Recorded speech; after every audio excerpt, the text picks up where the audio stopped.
एक पति पत्नी में लड़ाई होती है, कहासुनी होती है। कहासुनी के बाद उनके आपस में हाथापाई होती है। वो हाथापाई इस कदर बढ़ जाती है कि बात कत्ल तक पहुंच जाती है। जी हाँ, जो पति होता है वो अपनी पत्नी का कत्ल कर देता है। इतना ही नहीं, कत्ल करने के बाद उसे एक सूटकेस में बंद भी कर देता है। सूटकेस में बंद करने के बाद उसे बाथरूम में रख देता है। बाथरूम में बंद करने के बाद वो जहाँ पर उसने कत्ल किया होता है उस जगह को, उस कमरे को साफ करने के लिए बड़ी शिद्दत से, बड़ी मेहनत से उस कमरे की सफाई भी करता है, ताकि खून के जो निशान धब्बे हैं वो सारे मिट जाए, सारे सबूत खत्म हो जाए। उसके बाद उसकी जो कमरे की सफाई करके वो दोबारा बाथरूम में जाता है। घंटों अपनी जो पत्नी होती है, जो उसकी बॉडी होती है, उसके पास बैठा रहता है, उससे बात करता रहता है। उसके बाद सवेरे सवेरे के टाइम वो थोड़ा उठता है, उसके बाद वो घर से उससे निकल के जाता है कमरे से। और जब निकल जाता है तो थोड़ी दूर पहुंचने के बाद बाहर वो अपने घर में कॉल करता है, और अपने जो उसकी बीवी होती है उसके घर में कॉल करता है, उसके भाई को कॉल करता है। कहता है कि वहाँ पर जो है डेड बॉडी पड़ी हुई है, आप उसे अपने कब्जे में ले लीजिए। मैंने इसलिए कॉल किया है कि 10 दिन बाद, 15 दिन बाद यह जब डेड बॉडी किसी को मिलेगी, यानी पुलिस को हत्या लगेगी, तब भी तो वो लाश सड़ जाएगी, और आप वो अपने कब्जे में ले लो। मैं ये चाहता हूँ कि आप उसका अंतिम संस्कार पूरे रीति रिवाजों के साथ कर दें। बस मैं इतना ही चाहता हूँ, इसलिए मैंने आपको इन्फॉर्मेशन दे दी। इतना कहकर वो फ़ोन काट देता है। दोस्तों, सुनने में बहुत अजीब सी बात है कि पहले तो उसने कत्ल किया, और उसके बाद उसे इतनी भी चिंता हुई कि वो अपनी पत्नी का जो अंतिम संस्कार है पूरे रीति रिवाजों के साथ करना चाहता है, और उसके लिए उसने अपने घर वालों को इन्फॉर्म भी किया। बहुत ही अजीबोगरीब दास्तान है, और इसी पूरी घटनाक्रम को आगे पूरा जानते हैं, इस कहानी के माध्यम से सुनते हैं कि क्या हुआ था, क्यों हुआ था, और क्या वजह रही थी कि जो उसको कत्ल करना पड़ा। नमस्कार, सत श्री अकाल, आदाब। मैं हूं सोनिया। आज लेकर आई हूं आपके सामने एक ऐसी कहानी जो अजीब तो है अपने आप में, और कत्ल की भी है, मिस्ट्री भी है, और रिश्तों को अजीब उलझाने वाली कहानी भी है। और मैं बात कर रही हूँ कर्नाटक की राजधानी बेंगलुरु की। वहाँ पर एक जो थाना क्षेत्र है, वहाँ पे एक इलाका है हुली माबू। हुली माबू में जो है एक फ़ोन पहुँचता है। वहाँ के जो थाना होता है, कंट्रोल रूम में एक फ़ोन पहुँचता है कि डोडा कम्मन हली में एक फ्लैट है, वहाँ पर एक लाश पड़ी हुई है। पुलिस हुली माबू जाती है, उस फ्लैट पर पहुँचती है। फ्लैट के बाहर ताला लगा होता है, और जो ताला लगा होता है तो वो मकान मालिक को बुलाती है। मकान मालिक आता है, फ्लैट की चाबी नहीं होती, ताला तोड़ा जाता है। ताला तोड़ के अंदर जाया जाता है। अंदर देखा जाता है, वहाँ कोई लाश नहीं दिखती है पुलिस को। लेकिन लाश नहीं मिलने के बाद पुलिस सोचती है कि हो सकता है किसी ने पुलिस के साथ मजाक किया हो, लेकिन फिर भी जांच पड़ताल पूरी करने के लिए वो पूरी कार्रवाई करते हैं। आगे वो बाथरूम तक चेक करते हैं, पूरे घर को चेक करते हैं, तो बाथरूम के अंदर सूटकेस पड़ा होता है। तो पुलिस पूरा माजरा समझ जाती है कि जो लाश है वो इसी सूटकेस में है। जब सूटकेस का जो हैंडल वगैरह टूटा होता है, तो जब उसको सूटकेस को काट के देखा जाता है तो उसमें से लाश निकलती है। तो वो जैसे ही लाश निकलती है तो तभी सारे में हल्ला मच जाता है, शोर मच जाता है। ये खबर आग की तरह सारी जगह फैल जाती है। लाश को अपने कब्जे में लेने के बाद उसे पोस्टमार्टम के लिए भेजा जाता है, और पोस्टमार्टम रिपोर्ट में जो आता है वो बड़ा ही चौंकाने वाला आता है कि उसको जो लड़की होती है उसका जो नाम बताया जा रहा है, उसका नाम बताया जा रहा है गौरी अनिल सांबरेकर, और उसकी उम्र 32 साल है। और वो जो लड़की है उसको चाकू मारा गया था, चाकू से हत्या करी गई थी। उसको पहला एक चाकू गर्दन पे मारा गया था, 2 चाकू गर्दन पे मारे गए थे, और एक चाकू उसके पेट में मारा गया था। और उसके बाद उसे सूटकेस में बंद कर दिया गया। जो पोस्टमार्टम रिपोर्ट में जो डॉक्टर थे उन्होंने बताया कि लड़की काफ़ी देर तक सूटकेस के अंदर भी जिंदा थी। अगर इसे समय पर हॉस्पिटल लाया जाता तो ये बच सकती थी, इसका उपचार अगर किया जाता तो ये लड़की बच सकती थी। लेकिन ऐसा होना नहीं था, क्योंकि उसका इरादा कुछ और था। कत्ल के इरादे से उसको लड़की को सूटकेस के अंदर डाला गया था। उसके बाद पुलिस कार्रवाई में लग जाती है, सारी डिटेल्स वगैरह निकालती है, तो पता चलता है कि जो लड़की है गौरी अनिल सांबरेकर, वो जो है उसकी उम्र जो है 26 साल बताई जा रही है, और जो है उसने मास मीडिया में ग्रेजुएशन किया है, मल्टीमीडिया में ग्रेजुएशन किया हुआ है। यहाँ बेंगलुरु में एक किराए पर रहती थी, और रहने वाली वैसे वो महाराष्ट्र की थी। पुलिस ने जो है पोस्टमार्टम रिपोर्ट के अनुसार ही सारी चीज़ें जो बताई हैं।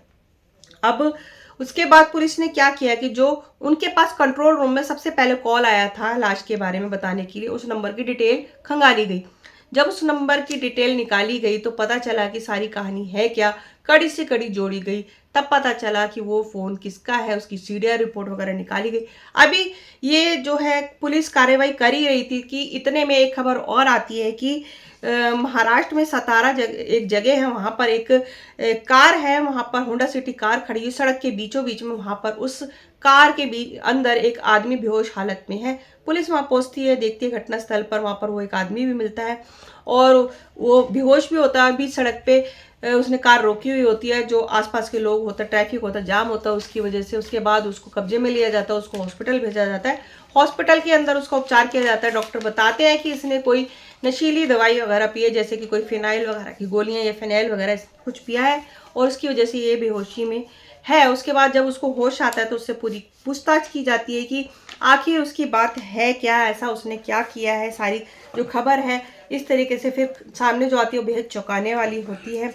जो खबर आई थी वो इस तरह की आई थी कि जो उस आदमी का नाम था, जो बेहोश था, उसका नाम था राकेश खेड़कर। राकेश खेड़कर जो है 36 साल का है।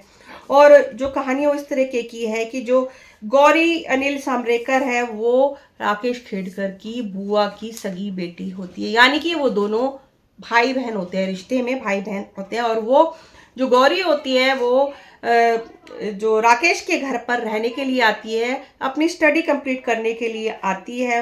वो जो यानी कि वो बुआ की बेटी है और वो उसका मामा का बेटा है, वो उसके घर में आकर रहने के लिए आने लग जाती है और वो दोनों आपस में बातचीत वगैरह उनकी शुरू होती है, उनकी दोस्ती हो जाती है, आपस में प्यार मोहब्बत होता है, कस्में वादे होते हैं, साथ निभाने की वादे होते हैं और जो प्यार उनका पारवान चढ़ता है और 4 साल तक ये रिलेशन उनका चलता रहता है। घर वालों को कोई खबर नहीं होती, क्योंकि कोई शक भी नहीं करता इस वजह से, क्योंकि वो दोनों रिश्ता जो होता है उनका भाई बहन को होता है। इस करके कोई भी इस तरह की कोई भी जो है दिमाग में बात भी नहीं लेके आता कि इस तरह का कोई वजह हो सकती है। उसके बाद 2023 में दोनों जो है शादी का फैसला कर लेते हैं। जैसे ही ये बात बाहर आती है तो दोनों घरों में, दोनों परिवारों में हड़कंप मच जाता है, हल्ला मच जाता है कि कैसे पॉसिबल है, रिश्ता ऐसा है, भाई बहन का रिश्ता है और शादी कैसे हो सकती है, बहुत बड़ा पाप है, ये सारी चीज़ें सब चलने लगी। लेकिन वो दोनों जिद पे अड़े होते हैं और उनकी जिद के आगे जो फैमिली वाले हैं आखिर हार जाते हैं। हालांकि उन्होंने अपनी मर्जी से शादी करी और दोनों की फैमिली में से कोई इक्का दुक्का ही कोई इंसान शामिल था, कोई और शामिल नहीं था क्योंकि उस शादी से कोई भी खुश नहीं था, क्योंकि रिश्ता इस तरीके का था। खैर जो भी था, उसके बाद विदा होकर लड़की जो गौरी थी अनिल के घर आ जाती है और राकेश के घर आ जाती है। राकेश के घर आने के बाद में कुछ टाइम ठीक चलता है, उसके बाद उसकी लड़ाई झगड़ा होने शुरू हो जाती है, अपनी सास से लड़ना झगड़ना शुरू कर देती है, कहासुनी होनी शुरू हो जाती है छोटी छोटी बातों पर और बात बढ़ते बढ़ते अनबन ज़्यादा बढ़ने लग जाती है। राकेश उसको बहुत समझाता है लेकिन वो नहीं सुनती है, उसने ना सुनने की ठानी होती है। आखिर करके वो दोनों अलग होने का फैसला कर लेते हैं। अलग होने का फैसला लेने के बाद वो दोनों के दोनों जो वहाँ से चले जाते हैं।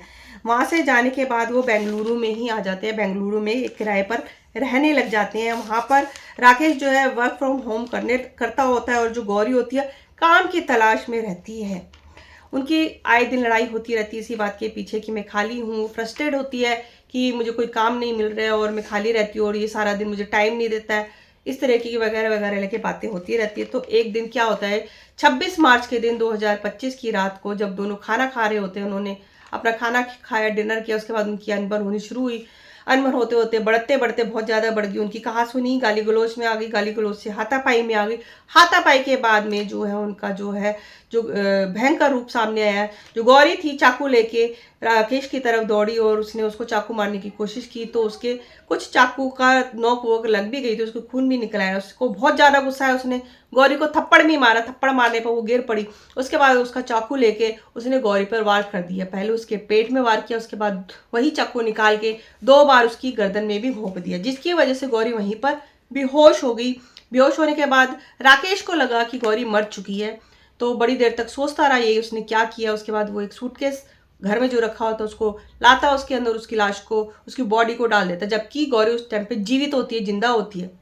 उसको लगता है कि वो मर चुकी है।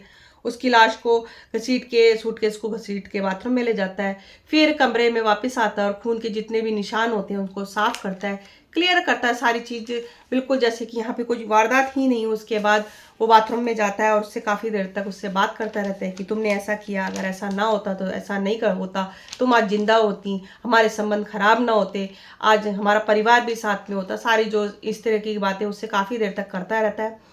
और जब सुबह होने लगती है तो वो उधर से निकल के जाता है। उसके बाद कुछ ही दूरी पे, 750 किलोमीटर की दूरी पे सतारा के पास पहुंचकर वहाँ पर एक केमिस्ट की दुकान से फिनाइल की गोलियां, फिनाइल लेता है और उसे पी लेता है और पीकर गाड़ी में बैठ जाता है और एक ऐसी जगह पे रोक देता है जहाँ बीच सड़क पे रोक देता है। बीच सड़क पे रोकने के बाद जो आसपास के लोग होते हैं, स्थानीय लोग होते हैं, वो पुलिस को कंट्रोल रूम में खबर करते हैं कि इस तरीके से कोई व्यक्ति है बीच सड़क पे बेहोश पड़ा और पुलिस पहुंचती है तो उसको कब्जे में लेती है, हॉस्पिटल पहुंचाती है। हॉस्पिटल पहुंचने के बाद में पता चलता है कि उसने ये सारी जो कहानी है, वारदात है, वो इस तरीके की है और ये सारी जितनी भी घटनाएं सारी निकल के आई, कैसे उसने अपनी पत्नी का कत्ल किया, क्यों किया, क्या वजह रही थी।